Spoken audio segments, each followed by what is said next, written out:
12 दिन का almost deadlock. इसके बाद अमेरिका और ईरान के दरमियान फिर से बातचीत शुरू होने की जो उम्मीद है वो बढ़ गई है।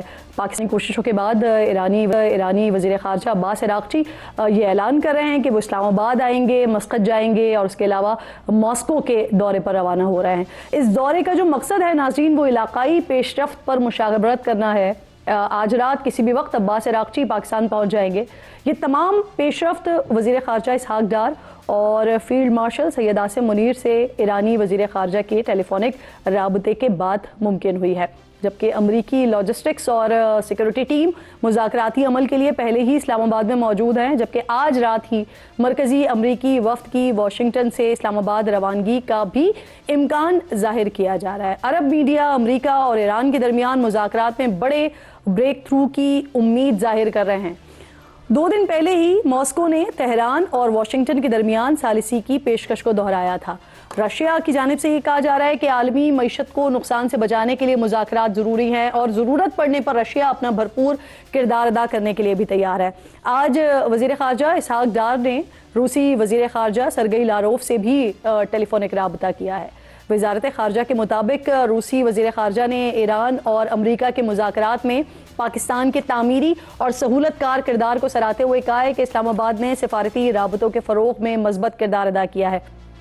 इस पेशरफ्त के साथ ही अमरीकी वज़ीर दिफ़ा ने ईरान को पैगाम दिया है कि तेहरान के पास मौका है कि वो एक अच्छा और दानिशमंदाना मुआहदा करे। ईरान को सिर्फ ये करना है कि जोहरी हथियार हासिल करने का इरादा मुकम्मल तौर पर तर्क करना है। अमरीका के पास वक्त की कोई कमी नहीं है और वो किसी मुआहदे के लिए बेचैन भी नहीं है। अमरीकी वज़ीर दिफ़ा ने मज़ीद बताया है कि जिन 2 बहरी जहाज़ों पर ईरान ने फायरिंग करके कब्जे में लिया है वो अमरीकी या इसराइली जहाज़ हैं ही नहीं। ईरान अमरीका के दरमियान बातचीत में डेडलॉक ख़त्म होने की मज़बूत इत्तला से 24 घंटे पहले मशरिक़ वस्ता से लबनान और इसराइल के दरमियान सीज़ फायर में 3 हफ्ते की तोसी की अच्छी खबर भी आना ये भी दुनिया को मौसूल हुई थी और इसका ऐलान अमरीकी सदर डोनाल्ड ट्रंप ने ही किया था। साथ ही अमरीकी सदर ने ईरान के साथ हमेशा कायम रहने वाले मुआहदे की ख्वाहिश का भी इज़हार किया था। BBC को लबनान के वज़ीर इत्तलात ने बताया है कि 3 हफ्तों की जंगबंदी में तोसी लबनानी हुकूमत की दरख्वास्त पर की गई है और उन्होंने ये एक और अहम बात भी बताई कि हुकूमत हिज़्बुल्लाह को गैर मुसल्लह करने के लिए फ़ौज की तैनाती समेत अहम इक़दामात पर तैयार है, लेकिन इसके लिए ज़रूरी है कि इसराइली अफ़वाज लबनान से इनखला करें।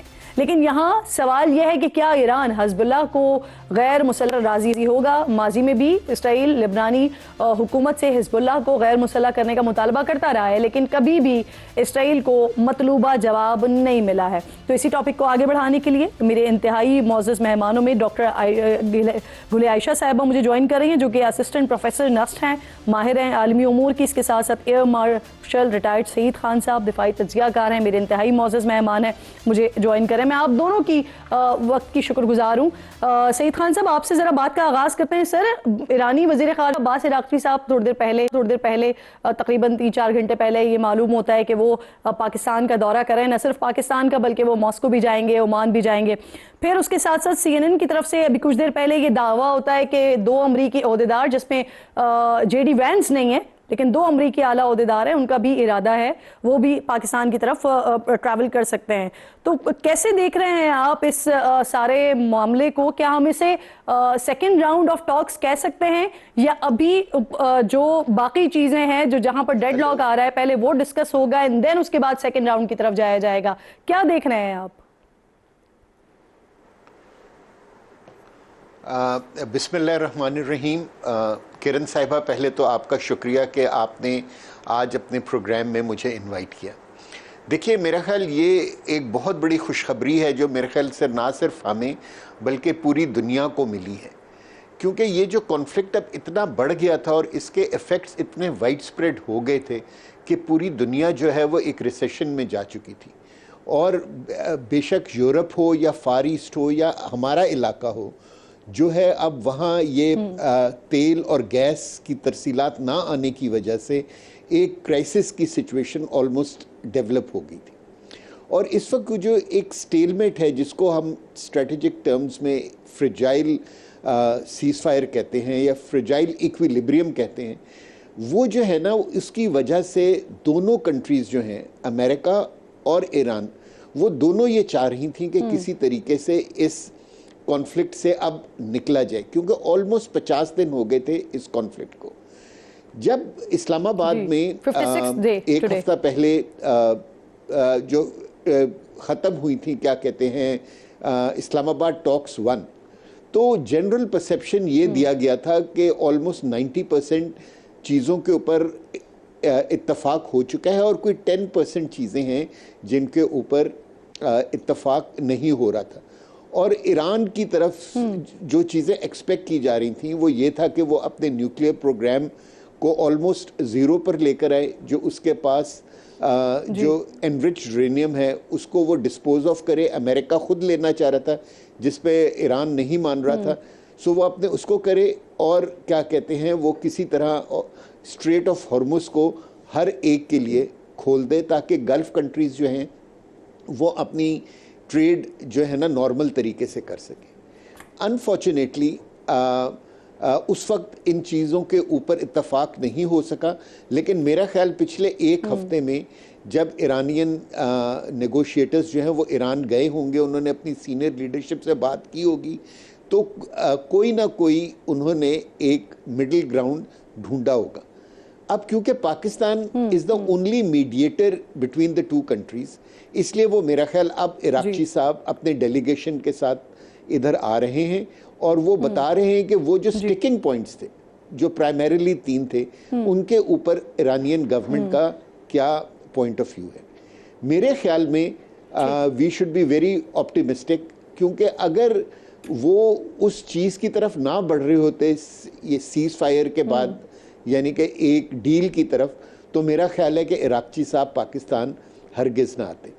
और जो बैकडोर डिप्लोमेसी हो रही है, और प्रॉब्लम ये है कि स्टीव विटकॉफ और जैरेड कुशनर ये वो 2 लोग हैं जिनके ऊपर ईरान की तरफ से एतबार नहीं किया जाता। तो लास्ट टाइम भी जो मुज़ाकरात हुए थे, राउंड हुआ था, तो उसमें जेडी वैंस के लिए कहा गया था और इसीलिए वो फिर आए थे। आयशा साहिबा, आपकी तरफ ये बात लेकर आती हूँ आगे, क्योंकि अभी कुछ 2 दिन पहले डोनाल्ड ट्रंप साहब ने जब अपना एक्सपोज किया, सर ईरान कहीं इस चीज़ के ऊपर इतराज़ ना करे कि जी के अमेरिकन एडमिनिस्ट्रेशन की तरफ से कोई नहीं आ रहा, क्योंकि बोथ स्टीव विटकॉफ और जैरेड कुशनर जो हैं उनका अमेरिकन एडमिनिस्ट्रेशन के अंदर कोई अपॉइंटमेंट नहीं है। बिल्कुल आपकी बात दुरुस्त है। आयशा साहिबा, सर मुझे इजाजत दीजिएगा, मैं दोबारा आती हूँ आपकी तरफ, जरा इसी बात को थोड़ा सा आगे बढ़ाने दीजिए। आयशा साहिबा, मुझे ये फरमाइएगा कि अभी 2 दिन पहले डोनाल्ड ट्रंप साहब ने एक एक्सपोस्ट पर लिखा कि इस वक्त जो है वो ईरान के रजीम के अंदर, ईरान में जो लोग मौजूद हैं उनके अंदर डिवाइड पाया जाता है, इसीलिए वो थोड़ा सा मजीद टाइम दे रहे हैं ताकि वो पहले डिसाइड कर लें, अपने जो रिफ्ट्स हैं उनको खत्म कर लें और उसके बाद उनकी तजावीज़ आ जाए, जब तक के लिए, यानी गैर मुअय्यना मुद्दत तक के लिए उन्होंने ये सीज फायर कर दिया है। तो अब जो सिचुएशन डेवलप हुई है, यानी अब्बास इराक़ची साहब आ रहे हैं और बाकर कालीबाफ साहब जिनको थोड़ा सख्त मौक़िफ़ वाला समझा जाता है, वहाँ से वो नहीं आ रहे हैं, दूसरी तरफ से जेडी वैंस नहीं आ रहे हैं। तो क्या ये यहाँ पर डोनाल्ड ट्रंप की बात की, जो कि ईरान ने इनफैक्ट अब्बास इराक़ची साहब ने खुद भी और बाकर कालीबाफ साहब ने खुद भी लिख कर ये बताया था, ये अपनी ट्वीट किया था उन्होंने कि हमारे दरमियान किसी भी किस्म की कोई रिफ्ट नहीं है, हम सब यूनाइटेड हैं, हम सब मुत्तहद हैं इस वक्त। तो क्या कहीं से भी ये तासुर मिलता है उनके ना आने पर इस वक्त? बहुत शुक्रिया किरण।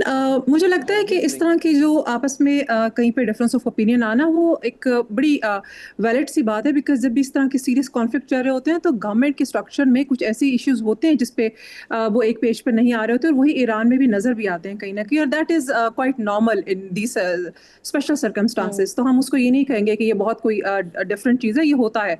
और इसी तरह हमने अमेरिका में भी देखा कि मिस्टर ट्रंप के भी जो अपनी कांग्रेस के साथ ऐसा खास नहीं बन रही है, बल्कि उनके अपने रिपब्लिकन के साथ भी रिफ्ट है, वो भी स्पेशली वो जो अपने कांग्रेसमैन से भी, फिर सेनेटर से भी, वो भी बहुत ज्यादा वो फेस कर रहे हैं क्रिटिसिज्म। तो दोनों तरफ बातें चल रही हैं। ईरान के अंदर रिफ्ट की, लेकिन उन्होंने खुद क्या किया है, इस पूरे तनाजुर में 2 दर्जन से ज्यादा लोगों को उन्होंने फारिग कर दिया अपनी फौज में से। इसके अलावा हम देख रहे हैं कि परसों उन्होंने नेवल हेड को फारिग कर दिया। तो बेसिकली तो रिफ्ट वहां नजर आ रही है ज्यादा।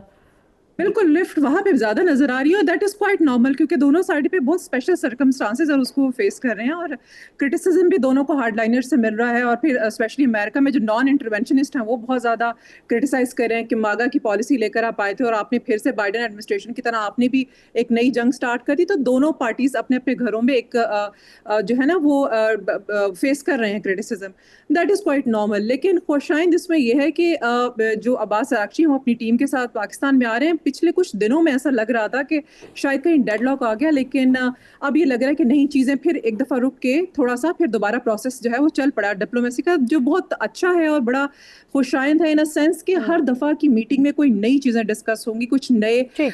जो डिफरेंसेस हैं वो खत्म होंगे, और उसी को ही हमें देखना चाहिए। हाँ। और जो और naval blockade- ईरान की तरफ से जो एक परसेप्शन आ रहा है सामने आयशा साहिबा, वो ये है कि जो पॉइंट्स जिस तरह से अभी बात भी कर रहे थे सईद साहब, कि जो पॉइंट्स जहां पर डिस्कशंस हुई थी 90% तक डिस्कशन हो गई थी, वहीं से ही बात को शुरू किया जाए। और ईरान को ऐसा लगता है कि अब जब दोबारा हम बैठेंगे मुज़ाकरात की टेबल पर, तो शायद स्ट्रेट ऑफ हॉर्मुज़ के ब्लॉकेड के हवाले से बात होगी, तो वो यहां से बात नहीं करना चाहते हैं। वो चाहते हैं कि पहले आप ये इशू रिजॉल्व करें, उसके बाद हम मुज़ाकरात की टेबल पर आए। तो सईद साहब ये फरमाइए कि हालिया दिनों में जब भी मुज़ाकरात की बात हो या सीज फायर की बात हो या ड्यूरिंग वॉर बात हो, डोनाल्ड ट्रंप साहब का एक्सपोस्ट बहुत तेजी से काम करता था, उनकी तरफ से बहुत तेजी से हर चीज का रिएक्शन भी आ रहा था, धमकियां भी आ रही थी, आर्म ट्विस्टिंग भी हो रही थी, और इसके अलावा वो लग रहा था कि ईरान को मनाने की भी कोशिश कर रहे हैं कि आ जाए मुज़ाकरात की टेबल पर। लेकिन अभी जो सिचुएशन डेवलप हुई है, अब्बास अरागची साहब की तरफ से ट्वीट आना, उनका पैगाम आना, और फिर उसके बाद अमेरिका की तरफ से ये पता चलना कि कौन आ रहा है विजिट के लिए, कौन नहीं आ रहा, इस दौरान में डोनाल्ड ट्रंप का जो ट्रुथ सोशल है वो बिल्कुल खामोश है। ये कोई अंडरस्टैंडिंग डेवलप हो गई है क्या?